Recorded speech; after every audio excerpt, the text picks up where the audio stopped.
కేకలు వేసి ఆయన్ను పిలవడానికి ప్రయత్నం చేయండి. మీరు పిలిస్తే ఆయన ఖచ్చితంగా వస్తాడు. మిమ్మల్ని హత్తుకుంటాడు.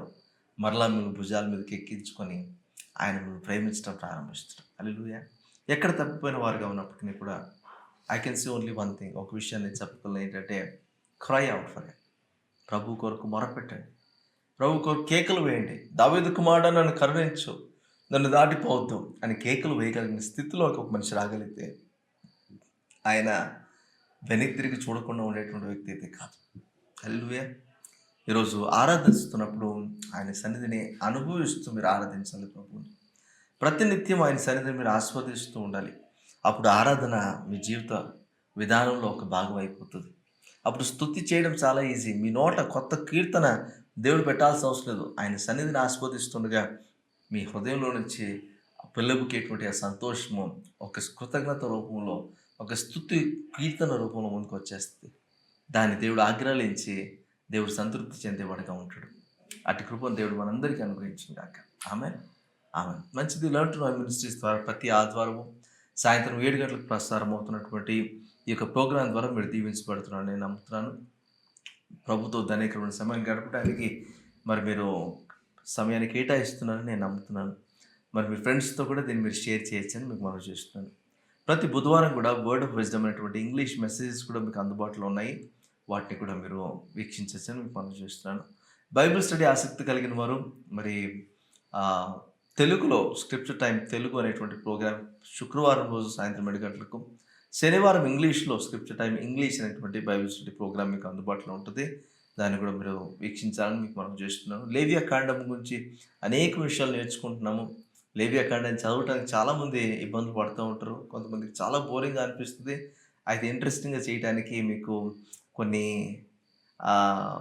సెషన్స్లో వాటిని రెడీ చేసి మీకు అందిస్తున్నాము. మీరు వాటి ద్వారా దీవించబడతారని నేను నమ్ముతున్నాను.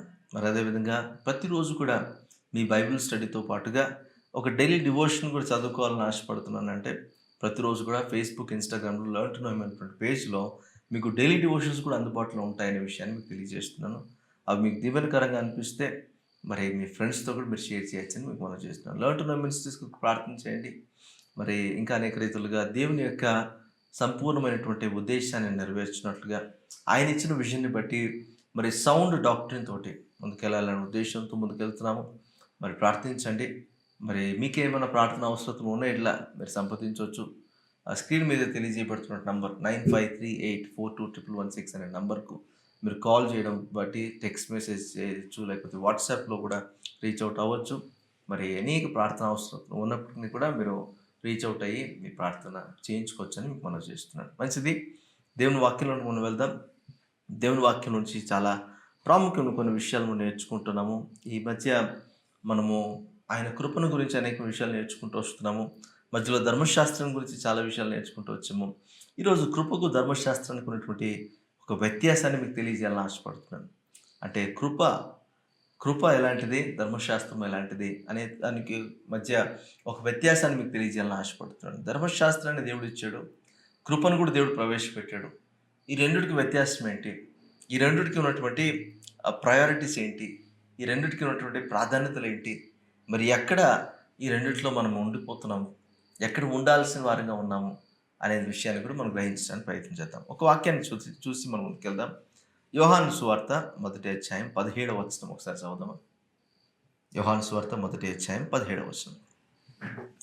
ధర్మశాస్త్రము మోషే ద్వారా అనుగ్రహింపబడెను, కృపయు సత్యమును యేసుక్రీస్తు ద్వారా కలిగెను. హల్లెలూయా. మొట్టమొదటి విషయాన్ని నేను మీకు చెప్తున్నాను. ధర్మశాస్త్రం మోషే ద్వారా అనుగ్రహించబడిందట. అంటే మోషే దీన్ని రాసి ఇవ్వలేదు. దేవుడు మోషేని ముందు ఉంచుకొని రాసి ఇచ్చడం చూస్తుంది. ఓకే. అంటే మోషే ముఖాంతరమున మోషేకి ధర్మశాస్త్రాన్ని ఆ 2 రాతి పలకల మీద 10 ఆజ్ఞలను రాసిచ్చి, అది చేవ్రాతితో, దేవుని చేవ్రాతితో రాతి పలకల మీద దేవుడు రెడీ చేసి ఇచ్చాడంట. మరి రాతి పలకలు ఎక్కడి నుంచి వచ్చాయి? దేవుడే ఇచ్చాడు అక్కడ. అది మోషే ఎత్తుకొని పోలేదు ఫస్ట్ టైం. తర్వాత మోషే దాన్ని పడేసిన తర్వాత ఈసారి వచ్చేటప్పుడు మంచి రాళ్ళను పట్టుకురా, ఏవైతే నువ్వు విరగొట్టావో అలాంటివి తీసుకొని రా అని చెప్పి దేవుడు మరొకసారి తెప్పించుకున్నాడంట. అప్పుడు కూడా తన చేతి వ్రాతతోనే రాసి వచ్చాడు. అంటే మోషే తన సొంతంగా చెక్కింది ఏది లేదు ఇందులో. అంటే ధర్మశాస్త్రం దేవుని ద్వారా అనుగ్రహించబడినటువంటి ఒక శాసనము, ఒక పద్ధతి, ఒక వ్యవస్థ అని మనం అర్థం చేసుకోవాలి. మోషే ద్వారా ధర్మశాస్త్రం అనుగ్రహించబడింది. అయితే కృపయు సత్యమును యేసుక్రీస్తు ద్వారా కలిగాయి అంటున్నాడు. అంటే అనుగ్రహించబడలేదు, కలిగాయి అంటున్నాడు. అర్థం చూడండి, సింపుల్గా అర్థం చేసుకుని ప్రయత్నం చేయండి. ధర్మశాస్త్రం ద్వారా ఆజ్ఞలు, కట్టడలు, తర్వాత నియమాలు, శాసనాలు అన్నీ కూడా వచ్చేసాయి. ఓకే, దానికి సంబంధించినటువంటి నియమావళి, దాన్ని ఉల్లంఘిస్తే వచ్చేటువంటి శిక్షలు, దానికి సంబంధించిన జరిమానాలు అన్నీ కూడా, ఆ పెనాల్టీస్ అన్నీ కూడా అందులో మనకు కనపడతాయి. అది ధర్మశాస్త్రం.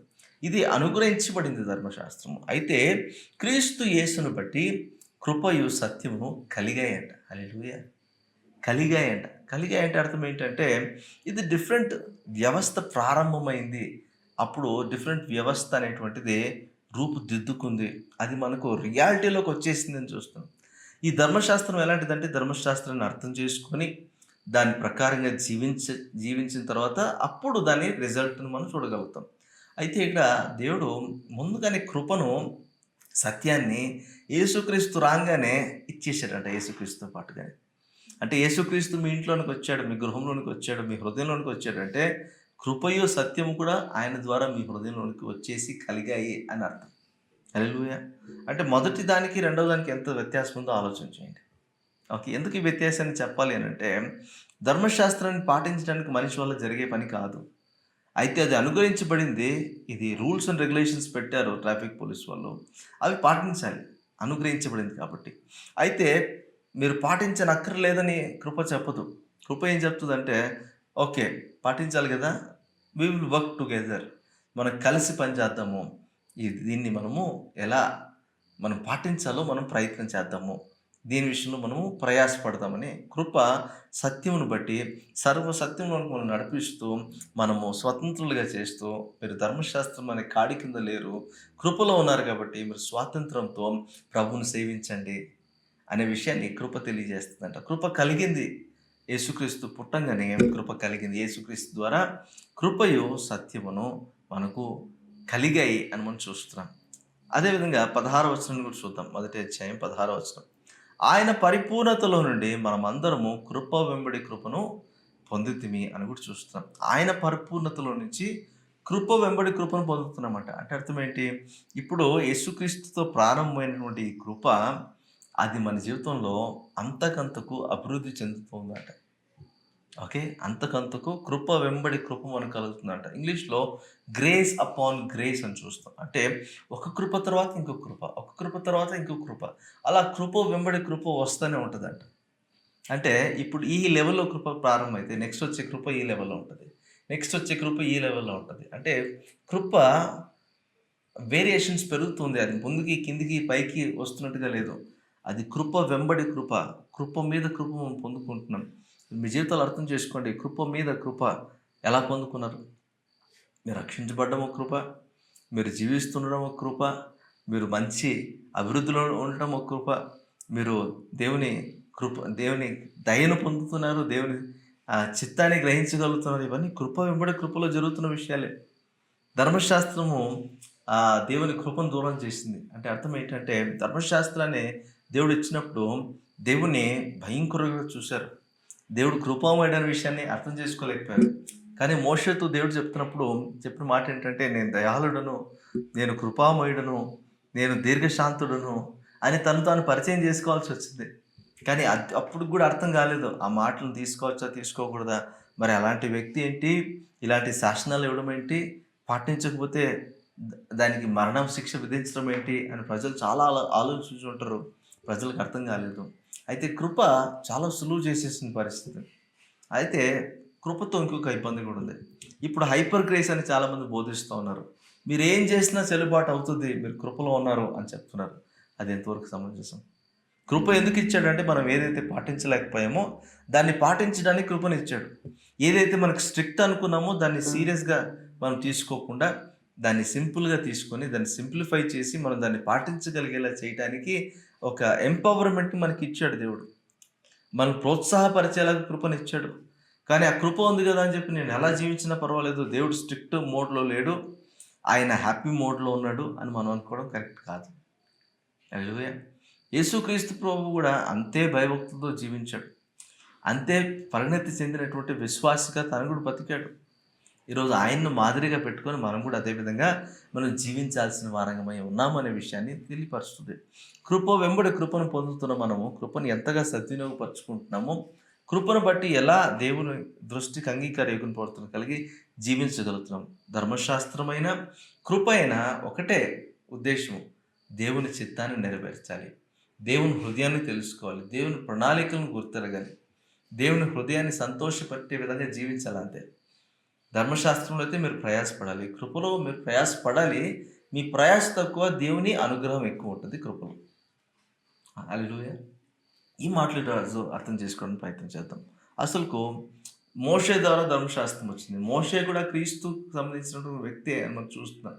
ఎలా అంటే మోషే చూడండి, మోషే పుట్టినప్పుడు ఐగుప్తులో పుట్టాడు. ఓకే, ఐగుప్తులో నుంచి ఇజ్రాయెల్ ప్రజలను విడిపించడానికి పుట్టాడు. అయితే అప్పుడే విడిపించలేకపోయాడు.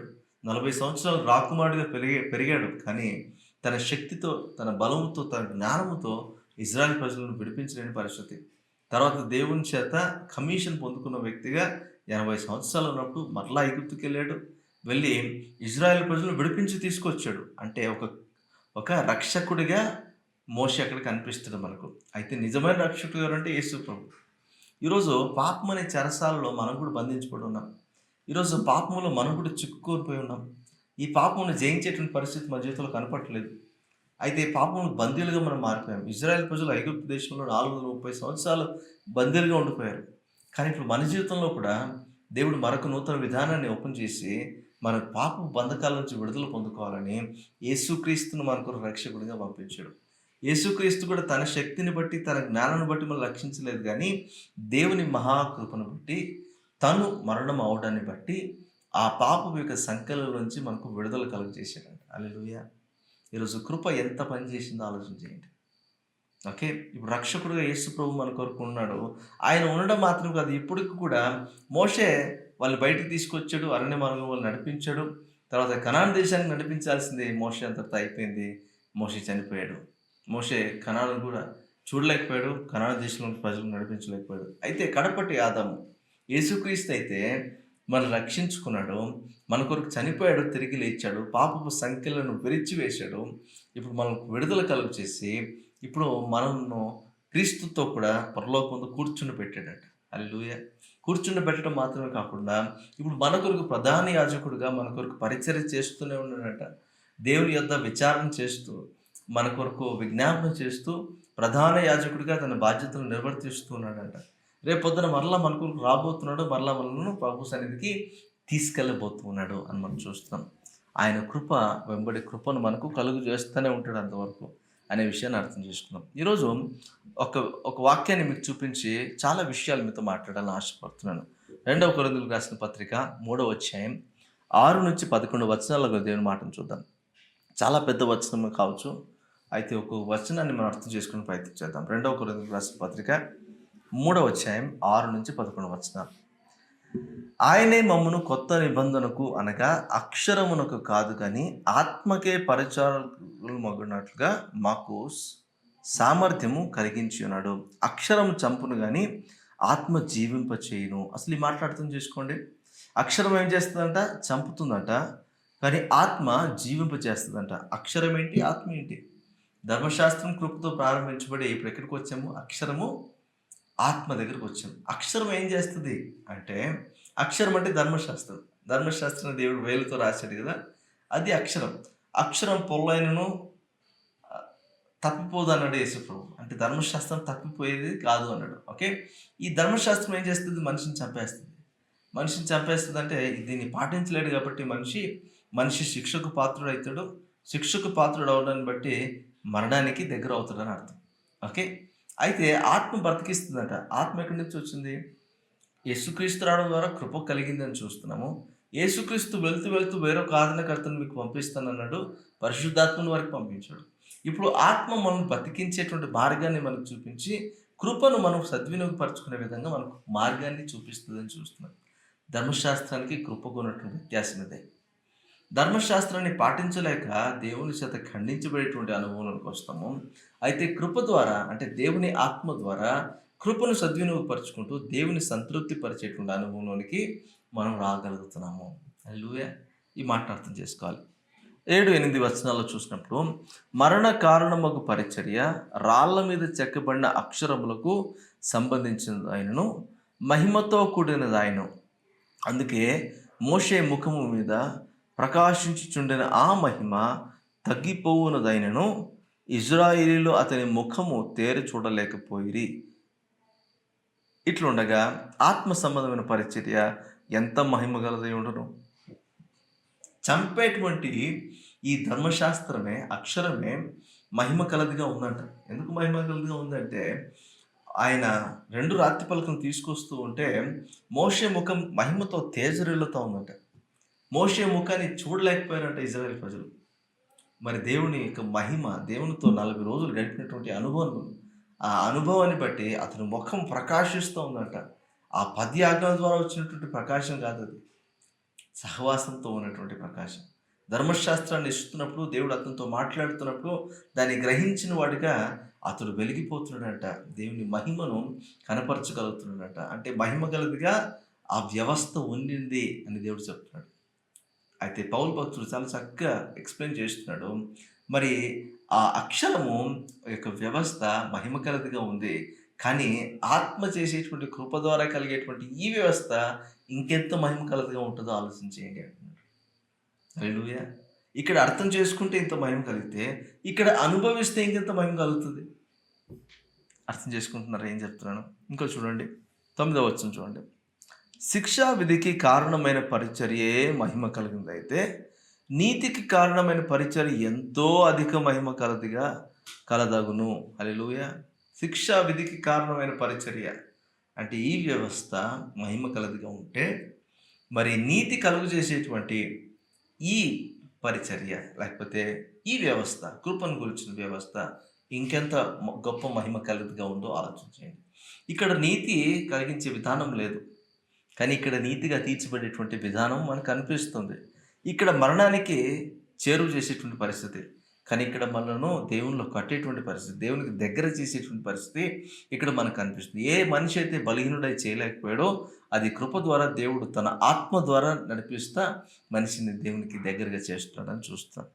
10వ వచనం చూడండి. అత్యధికమైన మహిమ దీనికి ఉండటం వలన ఇంతకు మునుపు మహిమ కలదిగా చేయబడినది ఈ విషయంలో మహిమ లేనిదాయను. ఇప్పుడు ఇక్కడ అత్యధికమైన మహిమ కనిపిస్తుండడాన్ని బట్టి ఈ మహిమను ఇది కనుమరుగు చేసేసిందంట. అంతే కదండి. ఇప్పుడు 50 వాట్స్ బల్బ్ ఉంది, 100 వాట్స్ బల్బ్ ఉంది. ఓకే, 50 వాట్స్ బల్బ్ కూడా వెలుగుతోంది, 100 వాట్స్ బల్బ్ కూడా వెలుగుతోంది. ఓకే, కానీ రెండిట్లో ఏది ఎక్కువగా వెలుగుతోంది? 100 వాట్స్ బల్బ్ వెలుగుతుంది. రెండు పక్క తీసుకొచ్చి పెట్టేస్తే 100 వాట్ బల్బ్ ఏం చేస్తుంది? 50 వాట్స్ని కనుమరుగు చేసేస్తుంది, అంటే దాన్ని ఓవర్కమ్ చేసేస్తుంది అని చూస్తున్నాం. హల్లెలూయా! సేమ్ విషయం, ధర్మశాస్త్రం కూడా మహిమ కలదే, ధర్మశాస్త్రాన్ని కూడా మహిమకరంగానే దేవుడు చేశాడు, కానీ కృప ఈ ధర్మశాస్త్రాన్ని కలిగిన మహిమను ఇది కనుమరుగు చేసేసిందంట. హల్లెలూయా! ధర్మశాస్త్రం వల్ల చాలామంది దేవునికి దూరం అయితే వచ్చారు. దూరం అవడం అంటే దాన్ని పాటించలేక మనుషులు ఇంకా అంతకంతకు డిస్ట్రక్షన్, నాశనానికి వెళ్ళిపోయారు. కానీ దేవుని కృప ఏం చేసింది? నాశించిపోతున్న వ్యక్తులను రక్షించి దేవుని దృష్టిలో నీతిగా నిలబెట్టింది. హల్లెలూయా! 11వ వచనం చూడండి. తగ్గిపోవునదే మహిమ గలదై ఉండిన ఎడల నిలుచున్నది మరి ఎక్కువ మహిమ గలదై ఉంటుంది కదా. అంటే తగ్గిపోయేదే ఇంత మహిమ కలత ఉంటే ఎప్పుడూ నిలిచిపోయేది ఇంకెంత మహిమ, అంటే 50 నుంచి 100 వాట్స్గా మారింది. ఇది ఇంకా పెరిగేటువంటి ఆలోచనే ఉంటుంది, కానీ ఇందులో తగ్గేటువంటి విధానం ఉండదని చూస్తున్నాం. ఎందుకు ఈ మాటలు చెప్తున్నానంటే, ఇప్పుడు యేసు ప్రభు ముఖం కూడా ప్రకాశించింది, ప్రకాశమానంగా వెలిగింది. మోషే ముఖం ప్రకాశించిందంట. యేసు ప్రభువు కూడా ఆ రూపాంతర కొండ మీద ఆయన రూపాంతరం చెందినప్పుడు ఆయన శరీరం అంతా కూడా ఆయన మరి వెలిగిందంట. ఇక్కడ మోషే వెలుగుతున్నప్పుడు మోషే ముఖం మాత్రం వెలుగుతూ ఉంది. మోషే ఏం చేసుకున్నాడంట? తర్వాత ఒక దుప్పటి కప్పుకున్నాడంట ముఖానికి. ఎందుకంటే ఇజ్రాయెల్ ప్రజలు చూడలేకపోయారు మోషే ముఖాన్ని. ఒకసారి కదా, 2 సార్లు కదా, 3 సార్లు వెళ్ళొచ్చాడు మోషే. వెళ్ళొచ్చిన ప్రతిసారి తర్వాత ప్రత్యక్ష గుడారంలో కూడా టెంట్ ఆఫ్ మీటింగ్‌లో కూర్చొని మోషే దేవునితో ముఖాముఖిగా మాట్లాడుతున్నప్పుడు కూడా అతని ముఖము తేజరిల్లేదంట. తేజరిల్లుతున్న ప్రతిసారి అతని ముఖాన్ని ఒక వేలేసుకొని దుప్పటేసుకొని కప్పుకునేవాడంట. అలాగా దుపట్టలాగా యేసుకొని కప్పుకునేవాడంట. అలా కప్పుకుంటూ ఉంటే వారు మహిమ గలదే కానీ కప్పబడి ఉంది. కానీ ఇక్కడ యేసు ప్రభువు ఆయన దేదీప్యమానంగా వెలుగుతున్నాడంట. ఆయన ముఖం మాత్రం వెలగట్లేదు. ఆయన శరీరం అంతా కూడా దేదీప్యమానంగా వెలుగుతుందంట. తెల్లనిదిగా మెరుస్తూ ఉందంట. మరి పేతురు, యోహాన్లు చూసిన తర్వాత అన్నారు, ఒక్కొక్కరికి ఒక పర్ణశాల కట్టేస్తాను ఇక్కడ. నీకొక పర్ణశాల, మోషేకో పర్ణశాల, తర్వాత ఏలియాకు పర్ణశాల కట్టేస్తానన్నాడు. అవసరం లేదు అన్నాడు యేసుప్రభు. దేన్ని సూచిస్తుంది అంటే మోషే ముఖం మాత్రమే వెలిగింది, ఇక్కడ మొత్తం శరీరంతో వెలుగుతుంది. యేసుక్రీస్తు ప్రభువు సంఘానికి శిరస్సుగా ఉన్నాడు. ఆయన వెలుగును మాత్రమే కాదు, తన సంఘాన్ని వెలిగించేటువంటి పరిస్థితిలోనికి ఆయన సంఘాన్ని తీసుకొని వస్తున్నాడు అర్థం. అంటే కృప ద్వారా మనిషి మొత్తంగా కూడా, అంటే సంఘం మొత్తం కూడా మరి మెరిపించబడేటువంటి అనుభవం, వెలిగించబడేటువంటి అనుభవం, మహిమపరచబడేటువంటి అనుభవాన్ని కృప కలిగిస్తూ ఉందని చూస్తున్నాము. ఈరోజు వ్యత్యాసం మీకు అర్థమవుతుందా? ఈరోజు వ్యత్యాసం అర్థం చేసుకోగలిగితే ఇక్కడ మనం ప్రయాసపడాలి. ఇక్కడ దేవుని కృప ద్వారా మనం ప్రయాస తక్కువ, దేవుడు ఇచ్చేటువంటి కృప ద్వారా దాన్ని జయించగలిగిన అనుభవంలోకి మనం వస్తాం. ఈరోజు మనకి చాలా అవసరం. ఈ వ్యత్యాసం మనకు అర్థమవుతుంది. దేవుడు కృప వెంబడి కృపను మనకు అనుగ్రహిస్తూ ఉంటే ఇంకా ఎక్కువగా దేవుని దృష్టికి అంగీకారేగుని పడుతున్న జీవించగలిగితే ఆ కృపలో మనం వర్ధిల్లేటువంటి అనుభవం మనకు వస్తుంది. ఇప్పుడు ఈ దేదీప్యమానంగా వెలుగుతున్న యేసు ముఖాన్ని మరి శిష్యులు చూడగలిగారా? ఖచ్చితంగా చూశారు. వాళ్ళ ముఖాన్ని మరుగు చేసుకోలేదు. అయ్యో మేము చూడలేకపోతామని చెప్పలేదు. అంటే ఈ వెలుగు చాలా ప్రాముఖ్యమైనదని చూస్తున్నాం. ఈరోజు దేవుని వాక్యం, దేవుని కృప, దేవుని ఆత్మ ద్వారా మిమ్మల్ని సర్వసత్యంలోకి నడిపిస్తూ ఉంటే ఈరోజు మీరు కూడా వెలిగించబడాలి. మీరు కూడా మహిమపరచబడే స్థితిలోనికి రావాలి. మీరు కూడా దేవుని సంతృప్తిపరిచే స్థితిలోనికి రాగలగాలి. అలా చేయలేని స్థితిలో మనం ఉండిపోతే మన జీవితాల ద్వారా ఎటువంటి ప్రయోజనం లేదు దేవునికి. ఈరోజు ఎందుకు కృపను గురించి, ధర్మశాస్త్రాన్ని గురించి మీకు వ్యత్యాసాన్ని తెలియపరిచాను. ఈ డిఫరెన్సియేషన్ ఎందుకు తెలియచేశానంటే, మన ధర్మశాస్త్రాన్ని పాటించి మనము ఈ మహిమకు పాత్రలు కాలేము. ఏ పాపం చేసితే మహిమను కోల్పోయామో తిరిగి ఆ మహిమను పొందుకోవడానికి ధర్మశాస్త్రాన్ని మనం పాటించాలనుకుంటే పాటించలేని పరిస్థితి మనకు కనిపిస్తుంది. అయితే దేవుడు తన ఆత్మ ద్వారా, కృప ద్వారా మనకు క్రీస్తు యేసును బట్టి నీతిని మనకు ఆపాదింపచేసి మనం దేవుని దృష్టిలో నీతిమంతులుగా తీర్చబడే అనుభవాన్ని ఇచ్చాడు. ఆయనతో కూడా దేదీప్యమానంగా ఆయన మహిమలో పాలు పంపులు పొందేటువంటి అనుభవాన్ని మన జీవితంలో ఇచ్చాడని మనం చూస్తున్నాం. దీన్ని గ్రహించుకున్న వారు దేవునికి తగినట్లుగా వారి జీవితాన్ని సరిచేసుకోగలిగితే దేవుడు మనల్ని దీవించి ఆశీర్వదిస్తాడు. ఈరోజు ఆయన కృప ఎంత అత్యధికంగా మన జీవితంలో ఉందో అర్థం చేసుకోండి. కృప వెంబడి కృపను పొందుతున్నాం మనం. ఇజ్రాయెల్ ప్రజలకు కృప లేదు పాపం. ఇజ్రాయెల్ ప్రజలకి నిజంగా ఆ కృప ఉంటే వారు ఇంకెంత బాగా జీవించుండేవారు కదా. Hallelujah. The best was preserved for the last. దేవుడు శ్రేష్టమైన దాన్ని ఆఖరి వరుసలో వచ్చేటువంటి వారి కోసం పెట్టుంచాడట. ఈరోజు కృప ద్వారా, యేసుక్రీస్తు ద్వారా కృప సత్యమును కలిగాయంట. కృపాసత్య సంపూర్ణుడుగా ఈ లోకానికి వచ్చాడు. ఈరోజు ఆయన మనకు కలుగు చేసేటువంటి మహిమ మనం పొందుకోవడానికి ఇష్టపడాలి. ఈరోజు మనం చేయాల్సింది ఏమీ లేదు. ప్రభువా, నా జీవితాన్ని నీ చేతిలో పెడుతున్నాను. నాకు నేనుగా దేవునికి ఇష్టంగా జీవించలేను. ఆయన నీతిని నేను నెరవేర్చలేను. ఆయనకు నచ్చిన రీతిలో నేను నడుచుకోలేను. నాకు నీ కృప కావాలయ్యా అని మనం అడగాలి. నీ ఆత్మ ద్వారా నన్ను సర్వసత్యంలోకి నడిపించు. అప్పుడు ధర్మశాస్త్రం యొక్క ఉద్దేశాన్ని నాకు తెలియపరచు. మీ దృష్టికి అంగీకార యోగం ప్రవర్తన కలిగి జీవించడం ఎటువంటిదో నాకు నేర్పించు అని ఎప్పుడైతే మనం అడగడం ప్రారంభిస్తామో, కృప వెంబడి కృపను పొందుతూ దేవునికి నచ్చిన విధంగా జీవించే కృప దేవుడే మనకు అనుగ్రహిస్తారు. ఇప్పుడు మనం ప్రయాసపడాల్సిన అవసరం లేదు. దేవుని కృప మనకు అనుగ్రహిస్తూ ఉండగా, దేవుడు మనకు జ్ఞానం ఇస్తుండగా, దేవుని జ్ఞానాన్ని బట్టి సర్వసత్తులకు నడిపించబడుతున్న వారుగా దేవుని దృష్టికి, దేవుని సంతృప్తి పరిచేటువంటి అనుభవంలోనికి మనం రాగలుగుతాం. అట్టి కృప దేవుడు మనందరికీ అనుగ్రహించాలని ఈరోజు చిన్న ప్రార్థన చేద్దాం. అందరు కళ్ళు మూసుకుందాం. అందరు కళ్ళు మూసుకొని ప్రభు వైపు పంచుకుందాం. ప్రభుని అడుగుదాం. ప్రభు, ఈరోజు నాకు నీ కృపను దయచేయి. యేసుక్రీస్తును బట్టి కృప, సత్యము కలిగాయంట. కృప వెంబడి కృప పొందుచున్నాము అన్నాడు. ఈరోజు ఆ కృప నాకు కావాలయ్యా. ఆ కృపలో నన్ను బలపరచండి ప్రభు అని అడగండి. ప్రతి ఒక్కరు అడగండి. ఎవరు మౌనంగా ఉండొద్దు. ప్రభువుని అడగండి, ప్రభువా నీ కృప నాకు కావాలి. ఏదైతే నా బలహీనతలను బట్టి నేను జయించలేకపోతున్నానో, పరిశుద్ధంగా జీవించలేకపోతున్నానో, మీ కృప ద్వారా నన్ను పరిశుద్ధపరచండి. మీ కృప ద్వారా నన్ను సరిచేయండి. మీ కృప ద్వారా నన్ను నిలబెట్టండి. మీ కృప ద్వారా నన్ను నిర్మించండి ప్రభువా అని అడగండి. అడగండి. ప్రభు సహాయాన్ని అడగండి. మహోన్నతుడ జీవాధిపతి మీకు వందనాలు, స్తుతులు, స్తోత్రాలు చెల్లిస్తున్నాం. ఈ రాత్రి కాల సమయంలో ప్రభావ మీరు మాతో మాట్లాడిన శ్రేష్టమైన మాటలను బట్టి మీకు స్తోత్రాలు చెల్లిస్తున్నాం. ఏ ధర్మశాస్త్రాన్ని అయితే పాటించలేక మేము చితికిలు పడిపోతున్నామో, మా బలహీనతలను బట్టి ఎక్కడెక్కడైతే మేము తొలగిపోతున్నామో, ఎక్కడ నిలబడలేకపోతున్నామో అక్కడ మీ కృపను మేము వేడుతున్నాం తండ్రి. మీ కృపను వేడి వారి కొరకు వారిని బట్టి మీరు సంతోషించే దేవుడిగా ఉన్నారు. ఈరోజు మీ కృపను వేడుతున్నాము.